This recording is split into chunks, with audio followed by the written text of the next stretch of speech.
Welcome back. Thank you for joining us. We've spoken a little bit about customer experience so far, but it's time now for a dedicated CX forum, which is titled Leveraging Insurtechs to Enhance the Customer Experience.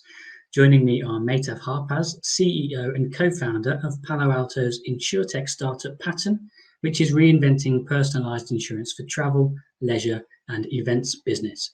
We also welcome Robert Anderson, insurance technology lead at Endava. He is an experienced principal architect with 25 years in the IT industry. Welcome, one and all. Thank you very much indeed for joining us. We were hoping to also have Scott Campbell, but I don't believe we have him because of other work commitments, which is completely understandable. But we're very happy with the guests that we do have. I'd like to start, if I could, by setting the scene a little bit. For us in the industry, our daily lives are pretty much insurance, but for customers, that's not really the case. You know, they get their digital expectations from the likes of Netflix and from Apple and from similar services. So my first question really is, how difficult is it to live up to those expectations, and how well are we doing as an industry? Robert, perhaps I could start that one off with you. You're just on mute at the moment. Hopefully we can get that changed.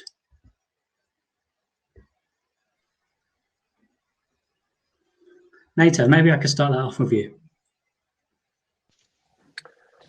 I got to admit that I was not following the question. Sorry about that. That's okay. These things happen when you're live. Let's reset.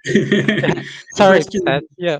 So yeah, I think it's interesting that you mentioned both Apple and Netflix. I think people, when they think about customer experience, look at like the iPhone, and it just works for them. It's intuitive. Netflix, it's really easy to navigate, find the things you want in it. And I think with insurance, we have a long way in being able to catch up with what customer expectations are. There are a lot of legacy systems out there. There's a lot of manual processes, and the insurance industry as a whole, as you know, is very risk averse. So they don't want to change too many things at once. And on top of that, they're really being squeezed for money these days. They have to do more with less. And so while we have been seeing a lot of interest in trying to improve the customer experience, they're almost a bit hamstrung with that because they have these legacy systems that's holding them back. They are building really good digital interfaces, so front ends and stuff like that, but behind the scenes, it's still a complete mess. You have a lot of manual rekeying from the front-end systems to the back-end systems because they don't do integrations very well. And we just really need to have an overhaul of the whole back-end systems, really, because those are the things that are holding back the customer experience. So you're still experiencing 2 to 3 days to be able to make a midterm amendment. Why is that? That's just not acceptable these days. So I think to answer your question, the insurance industry is not doing very well right now in providing a good customer experience, and we have a long way to go. Okay. Netflix and the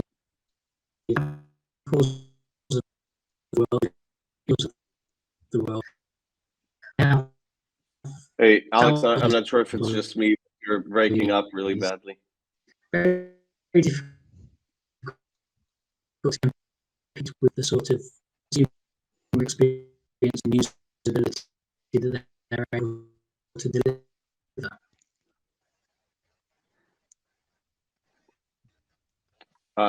Alex, sorry, you were breaking up very badly. I couldn't hear anything you were saying. No. I don't know if it's just me. No problem about that. Apologies. We may have lost you, or you may have lost us. Can you hear us okay now? Yes, I can hear you well now. Perfect. So the question was the original question. These companies, Googles and the Netflixes of the world, they have thousands of employees. It's very difficult for insurance organizations to compete with the usability and consumer experience that they can deliver.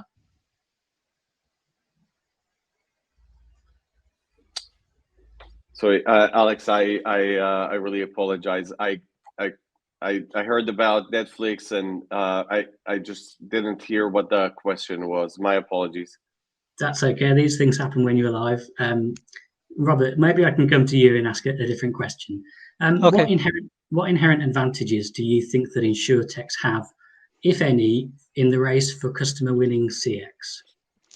Well, Okay, I could hear you now, but so I can take that one, Robert, okay. if you don't mind. All right.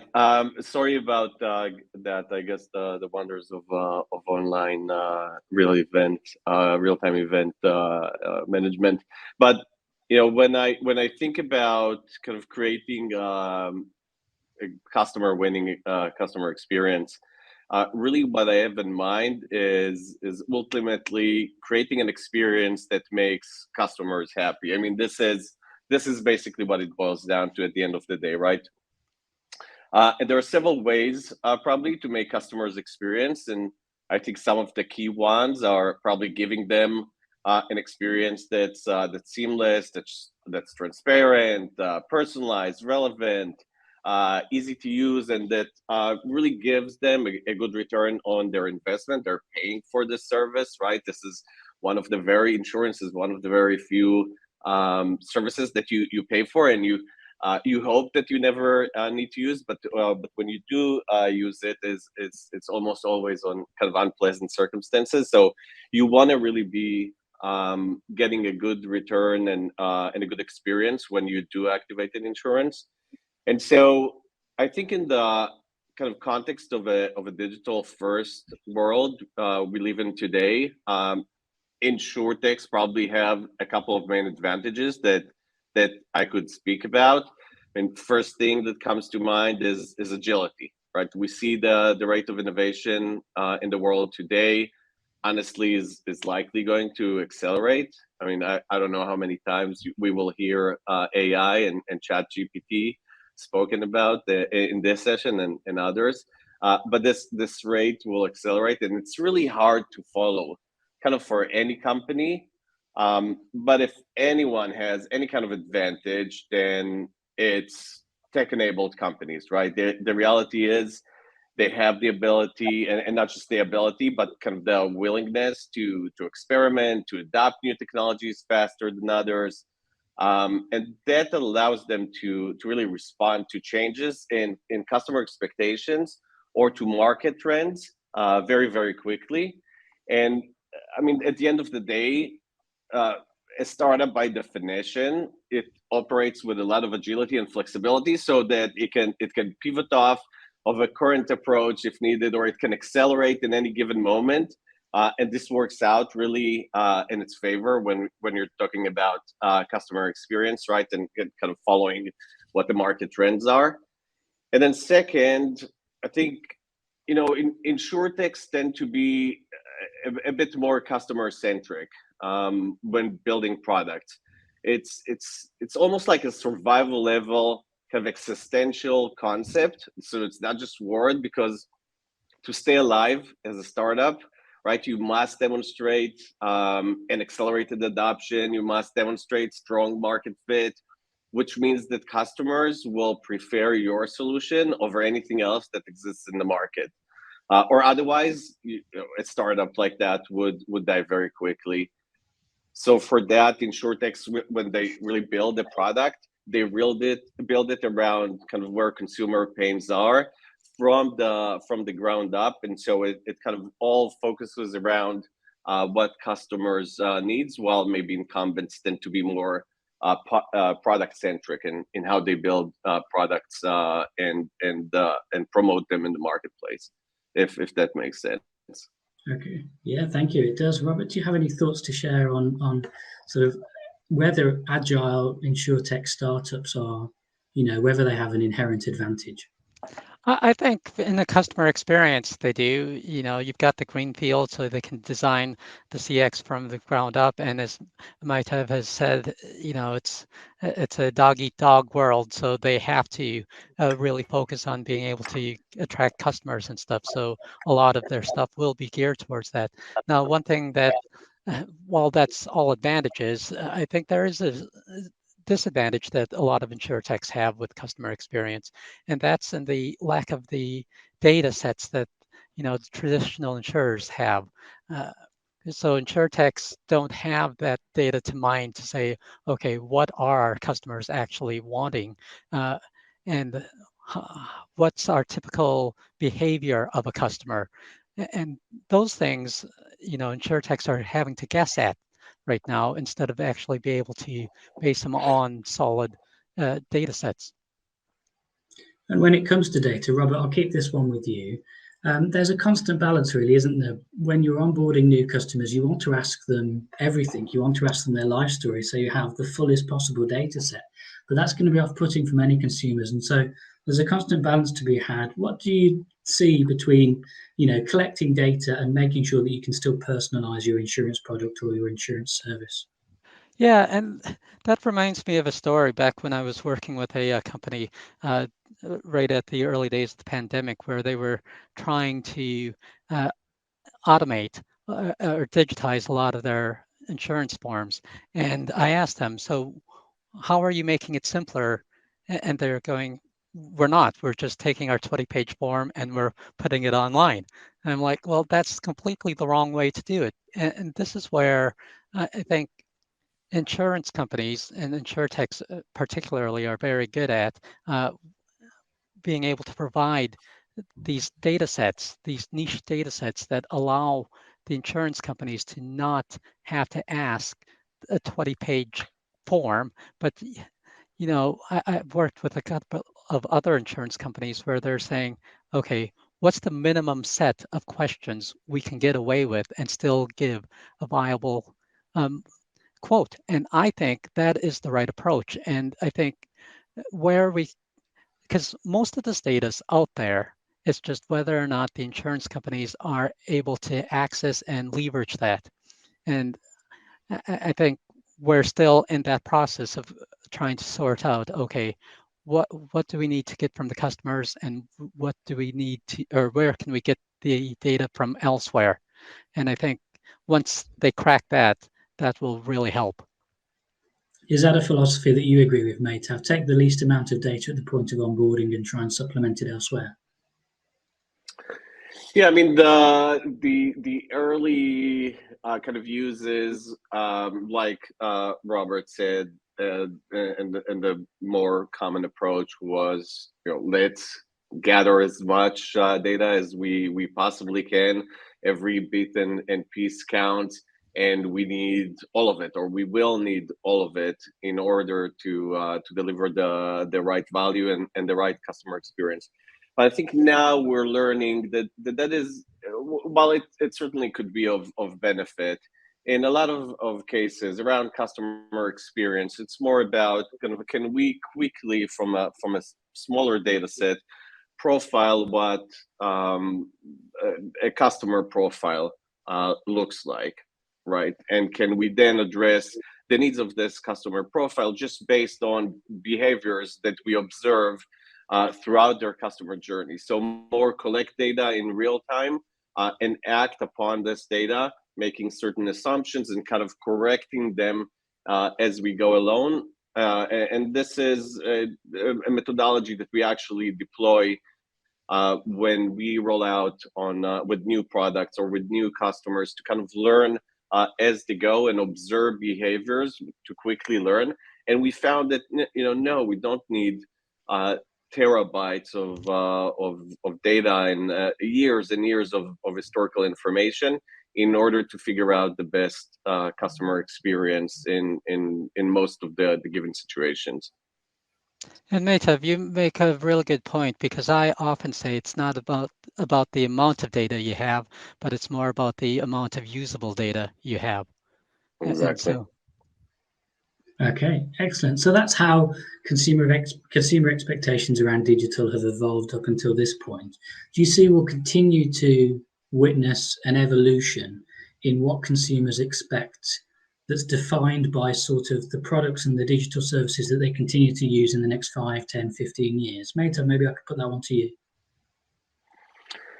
Yeah, no, it's an excellent question. I think when I'm thinking about how customer experience will change in the years to come, I'm really considering two parameters primarily. One is the change in how consumers behave and how their needs kind of change over time. And the second is probably technology progression. And I would say these are two interrelated, right? So one impacts the other. For example, when the availability of e-commerce, right? It's changed how we shop.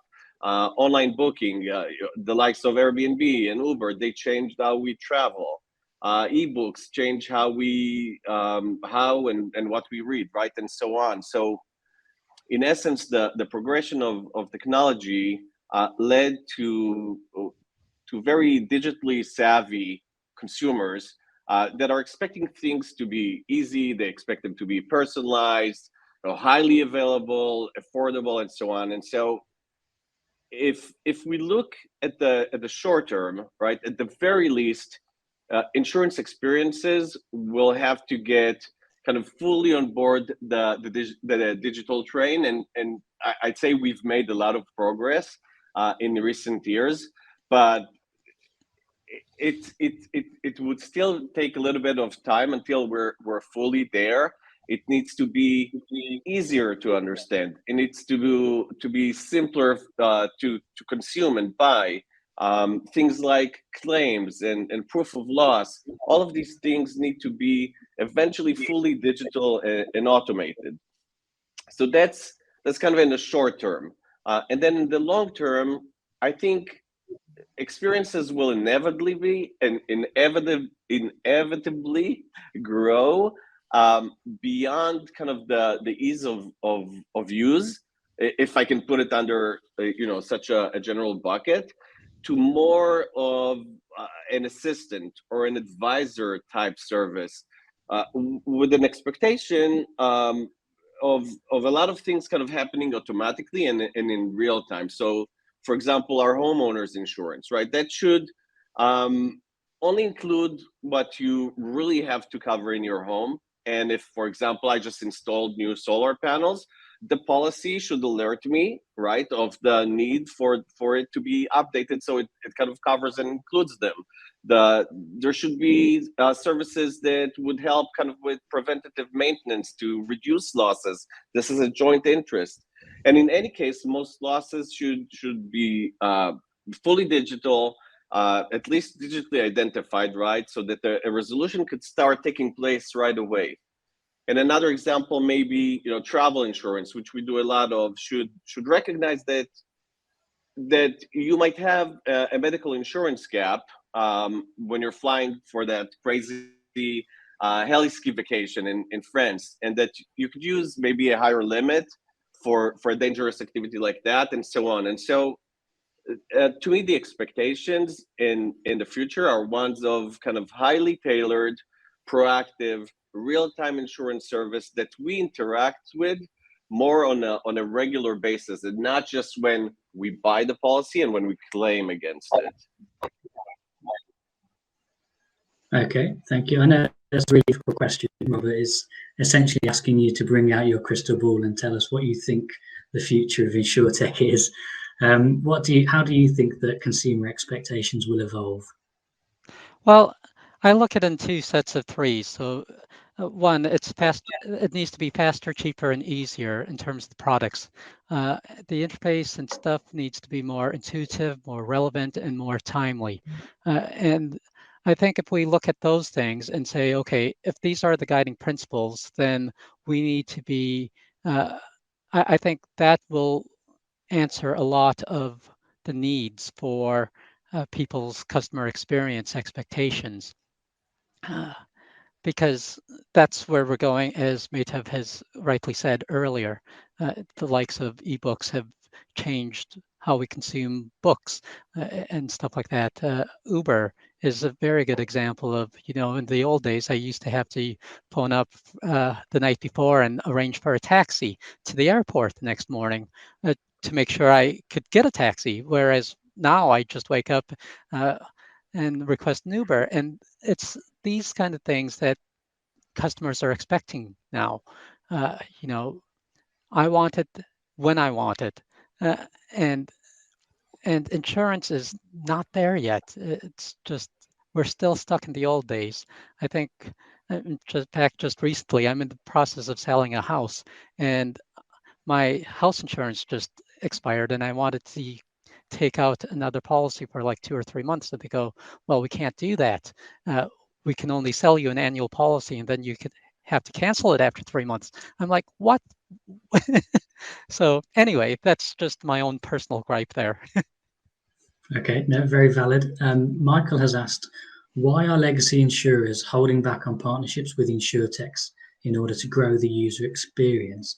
Meitav, can I put that one to you? Do you agree with that? Are legacy insurers holding back on partnering with Insurtechs? I don't know that they're holding back. That's certainly not my experience.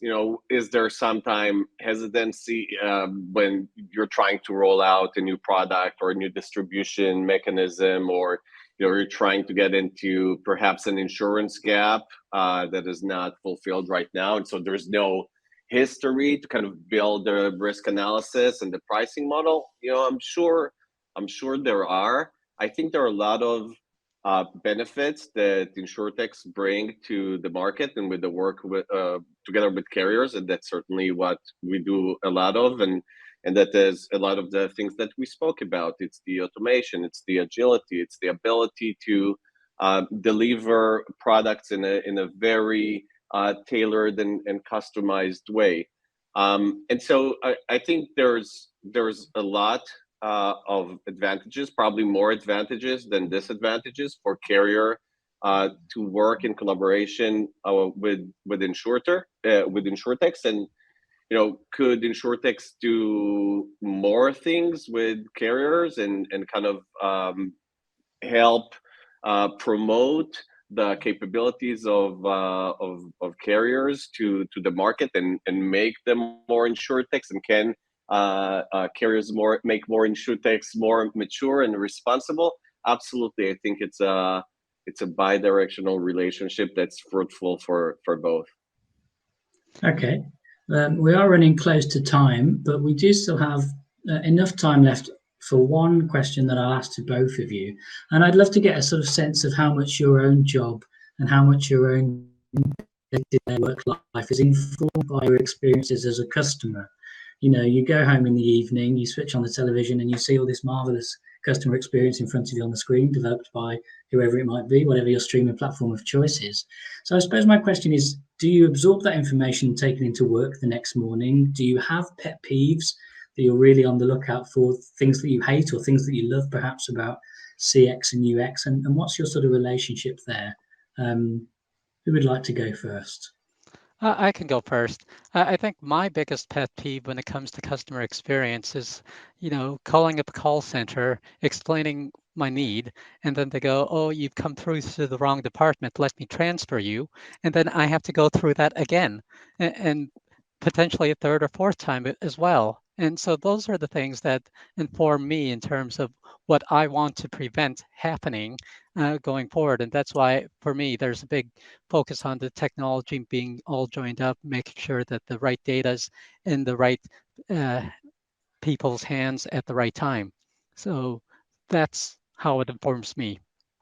Okay, thank you. Yeah, and Meitav. I'll just kind of piggyback on the tail end of it. I think I am tremendously impacted by kind of day-to-day activities. I mean, we're in the booking and registration space, kind of protecting consumers in kind of those areas. And so obviously our team and myself and my family, our families, we travel, we go to see shows, concerts, we register our kids to summer camps. And so we go through the experience of booking. We see sometimes how easy and pleasant it is, and how sometimes it might not be, where there could be losses, and we experience these losses as consumers.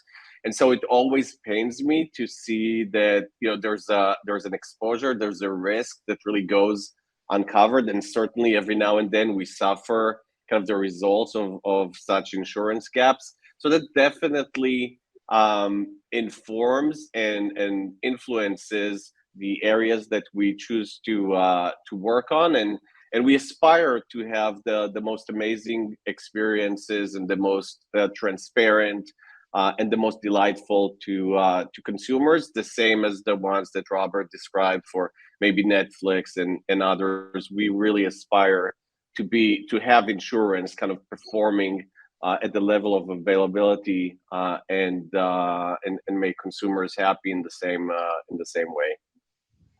Okay, yeah, it's a really interesting talking point. Well done for not saying live streaming platforms when they stop working. I know it must have been a temptation. Unfortunately, we do have to cut to another session now. That's all we've got time for. But thank you to everybody here for being involved. Thank you for bearing with us as well. And we'll see you after this short break.